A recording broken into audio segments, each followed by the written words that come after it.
Olá, queridos estudantes! Olha aí, chegamos no nosso momento de completude das nossas aulas de filosofia, segundo ano. É com muita alegria o professor Hélio está aqui nesse momento para caminhar com vocês também, tá? Então, iremos fazer uma revisão dos componentes, né? Como é que fala? Objeto de conhecimentos. Escolhi 4 aulas aí para que vocês possam se familiarizar, aprofundar mais um pouco e fazer a avaliação. Olha que interessante. Só que antes eu agradeço a vocês, tá? Por ter acompanhado com a primeira unidade com a professora Lidiana, né? Muito legal. Aí cheia de aprendizado, de conhecimento para vocês. E a segunda unidade, o professor Hélio, certo? Então foi muito legal ter caminhado com vocês. Tá bom? Então vamos lá. A penúltima aula, né? Olha só, revisão geral, unidade 2. Olha aí, coloquei um bordão aparecendo para que possamos, né? Gente, eu coloquei 4 aulas, ó. Existe um padrão, né, de beleza, filosofia grega em foco. A 16, a estética renascentista entre o ser humano e a beleza. Aula 20, ética e moral na política. Olha só que interessante. Então, aula 22, filosofia da inteligência artificial, ó. Então, esse momento sobre a estética aqui, ó, sobre um pouco da política, a ética, né? E a filosofia, inteligência artificial. Então, são 3 contextos bem interessantes. Existe um padrão de beleza, a filosofia grega em foco. Olha que interessante. Nós vimos no decorrer dessa aula sobre a estética na arte grega, o naturalismo como ideal de representação. O naturalismo ele constitui uma noção fundamental que marcou profundamente grande parte da arte ocidental e da Grécia Antiga até lá no século XIX, com interrupção durante a Idade Média, tá? Por exemplo, Osborne ele vai dizer que o naturalismo é a ambição de colocar diante do observador uma semelhança convincente das aparências reais das coisas. E Platão vai dizer sobre isso que é mimesis, ó. Pode associar, gente. Na atitude naturalista é possível distinguir 2 variações, tá? Olha só, o realismo, tá? Naturalista, e o idealismo. Olha que interessante. Vamos ver cada um, olha lá. Naturalismo realista, ele mostra o mundo como ele é. Nem melhor e nem pior. É característico, por exemplo, da arte renascentista lá do século XV. Então ali está como foi. Naturalismo idealista, que é o realista, ele retrata o mundo nas condições mais favoráveis, melhores, é claro. Ou seja, mostra o mundo como gostaríamos que fosse, melhorando a perfeição do real. É padrão da arte grega, que não retrata pessoas reais, mas idealizadas. Sempre você vê na arte grega homens fortes, né? Mulheres bonitas, etc. Algo melhor, tá? A estética do naturalismo na arte grega. Na Grécia Antiga não havia ideia de artista, no sentido que empregamos hoje, tá? Então ele era assim, eles viam o artista como um produtor normal, um agricultor, né, um afeicultor, etc. Então as obras que eles produziam nesse período eram utensílios, né, vasos, ânforas, copa, etc. As edificações, instrumentos educacionais e por aí vai. E tem um carinha desse período que é o Platão. Ele recusou-se, de certa maneira, né, dar o valor autônomo, né, ao que chamam de arte. Só que ele reconhece o poder da poesia, ó, sobre a alma humana e dá indícios de que aprecia os prazeres que ela proporciona à pessoa, na música, poesia, etc. Ele, né, Platão, ele via a beleza em si uma forma acessível somente ao intelecto. Por isso que a arte para ele é a questão dos sentidos, então ele não dava muito valor. Mas a beleza em si, interior, ele diz, ó, ela só tem sentido em si pelo intelecto, né? A razão humana, o estudo, etc. Nessa perspectiva, ok? Ele também faz crítica da beleza do mundo sensível, dizendo que é variável e relativa. Relativa quer dizer cada um, verifica conforme, né? Nesse período, a função da arte era criar imagens de coisas reais que tivessem aparência da realidade. Então é o realismo, tá? Realismo. Para ele, a mímese seria a imitação não da ideia da coisa, mas de sua aparência, isto é, de um objeto concreto e particular. Aí depois, o discípulo de Platão, que é o Aristóteles, ele veio afirmando que a mímese é natural para as pessoas desde a infância, por ser um modo de aprendizado. Mimesis, o termo originado do grego mimesis, é traduzido por imitação, mas significava muito mais que isso para eles, tá? Eles eram além. Aí veio Platão e diz, as palavras imitam a realidade. A tradução mais correta para mimesis talvez fosse representar. E Aristóteles diz, a arte imita a natureza. A arte para ele engloba todos os ofícios naturais, indo da agricultura ao que eu chamo de belas artes. Essa é a nossa aula. A próxima é estética renascentista, entre o ser humano e a beleza. Gente, nessa aula nós vimos que o Renascimento ele ocorreu entre os séculos 14 a 15 na Europa e passou a dignificar o trabalho. Olha só, lá no grego o artista não tinha muito valor, aqui eles passaram a ter espaço intelectual, tá?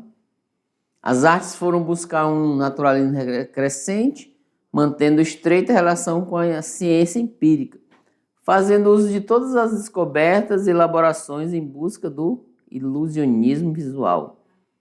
O naturalismo renascentista utiliza as conquistas das ciências para atingir um realismo cada vez mais nas representações. Aqui, ó, a Pietà, né, de Maria, melhorado na IA. Aí depois, gente, veio um René Descartes. Ele não elaborou uma teoria estética, mas seu método, suas conclusões em relação à teoria do conhecimento teve influência, tá, para o desenvolvimento da estética neoclássica. Artistas e críticos identificaram o seguir da natureza com o seguir a razão, uma vez que natureza humana consiste basicamente em ser racional, segundo René Descartes. Tá?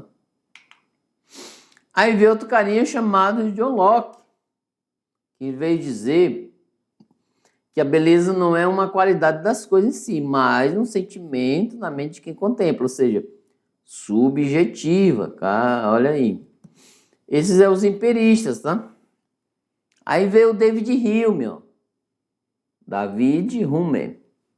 A beleza não está propriamente nos objetos, não é algo puramente objetivo. A beleza depende do gosto, os dois concordam um com o outro, tá? É subjetivo, depende de quem vê a beleza.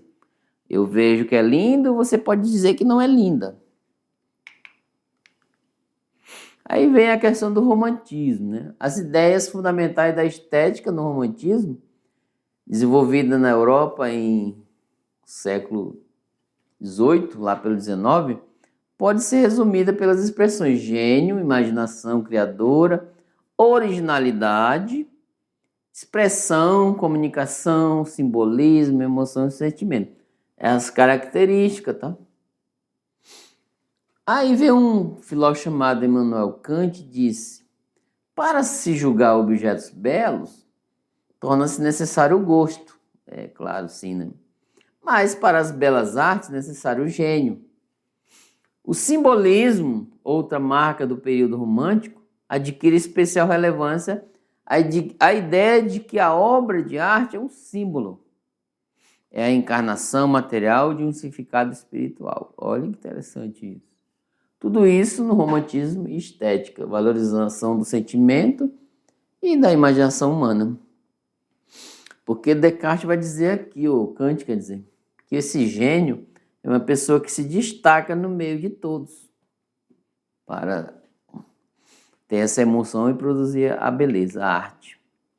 E a aula 20 é sobre ética e moral dentro da política. Será que é possível isso? Vamos ver.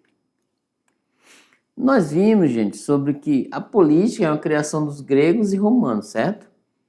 E ela tem como finalidade, em sua origem, a vida justa e feliz dos gregos lá.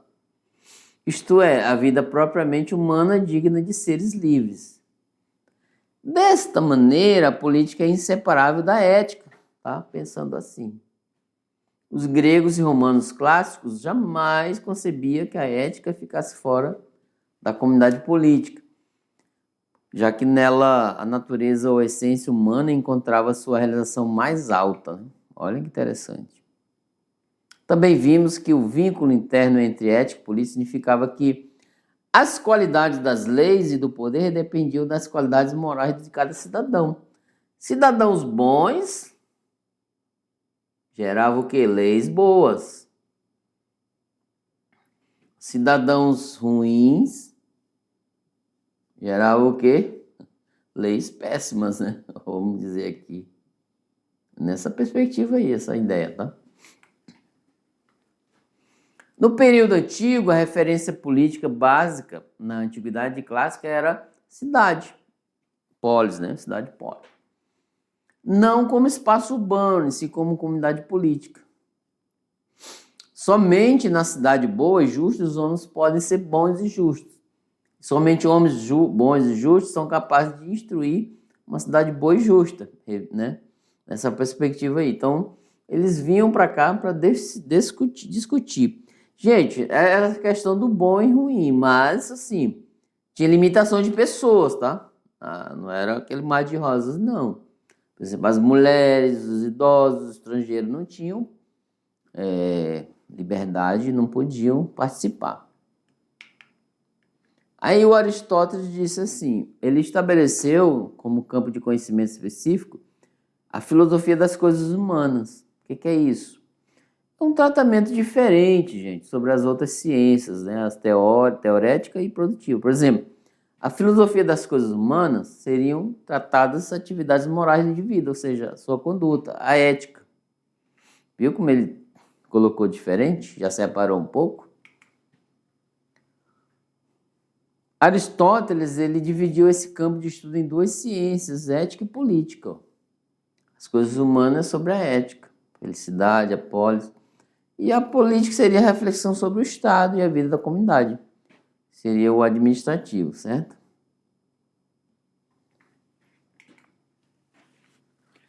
Agora, gente, sobre a inteligência artificial na política.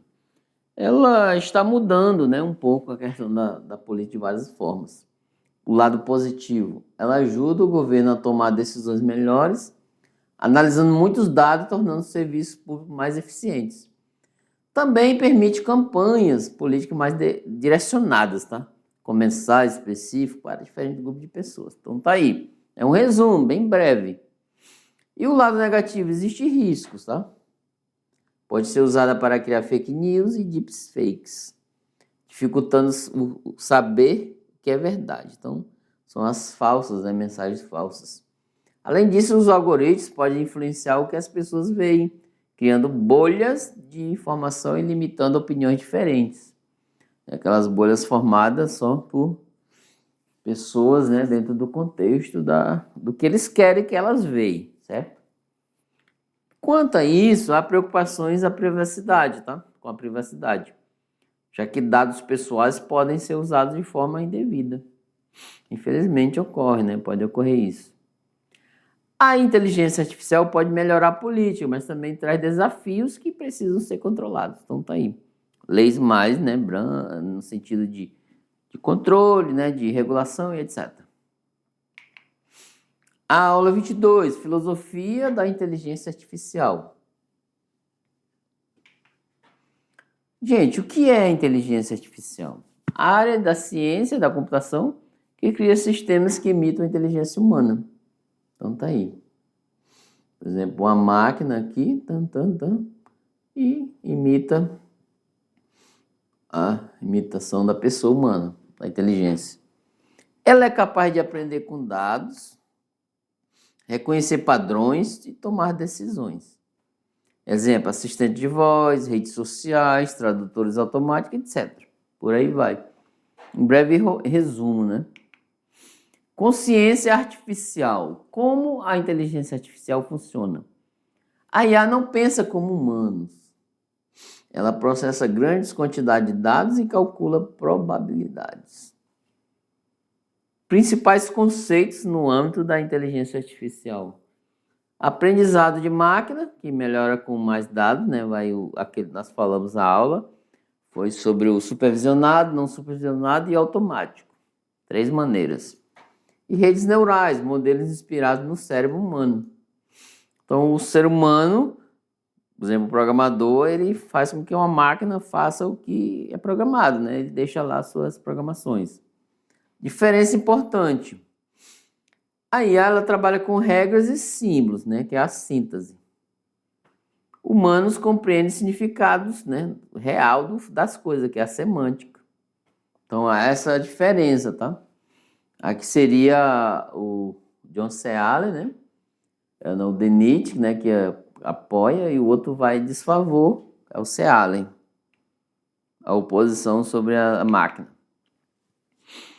Agora a pergunta que não se cala. Máquinas podem pensar como humanos?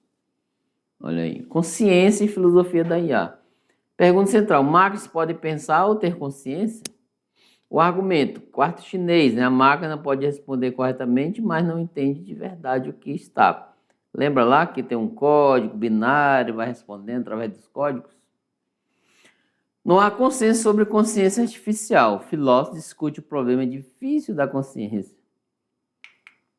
Ética e reflexão filosófica. Questões importantes. A IA pode tomar decisões morais, será? Quem é responsável pelos erros? Até onde substituir humanos? Risco, superinteligência fora do controle, será que pode vir? Agora, gente, eu trouxe uma analogia sobre o pensamento de Platão, lá do século IV a.C., com a atualidade. Ó. O que Platão diria sobre a inteligência artificial? Ao inserir a IA, né, uma cópia da realidade, só que melhorada. Reflexão final. A IA não conhece a verdade, mas pode ajudar humanos a compreender melhor o mundo. Então tá aí, é fato. Ela imita o que parece ser real, mas não acessa a essência das coisas, que seria a síntese, né? Então essa foi as nossas referências que utilizamos no decorrer das aulas. E aí está, gente, ó, a avaliação parcial da unidade 2. Aí, ó, nesse momento, eu espero que vocês possam, né, ser espertos, ter expertise aí no decorrer das aulas para fazer essa avaliação. Vocês vão optar por uma questão, tem uma discursivazinha, etc., para analisar e pensar. E se tiver alguma situação, alguma dúvida, o professor vai nos acionar, ok? Estamos à disposição para tal. Um possível erro, né, do professor, da professora. Então vamos aguardar. E no mais eu desejo a vocês, né, que tenham sucesso a partir de agora. Esse é a porta de entrada, né, no componente, estou falando, lá para o terceirão, que vocês vão abrir a porta só lá no final do ano, certo? Mas no componente de filosofia, essa avaliação é uma porta, tá? Vocês vão abrir para o próximo ano, vocês já para o terceiro ano, ok? E agradeço, desejo sucesso para vocês e muita harmonia, muita paz. Nunca, jamais desistam diante das adversidades do mundo. Que as dificuldades sejam um trampolim, tá? Pule, não uma barreira, não pare. Continue assim, tá? E lembre-se que o mundo é como se fosse um computador e só está esperando um comando seu. Desse comando. Tchau, tchau, abraço.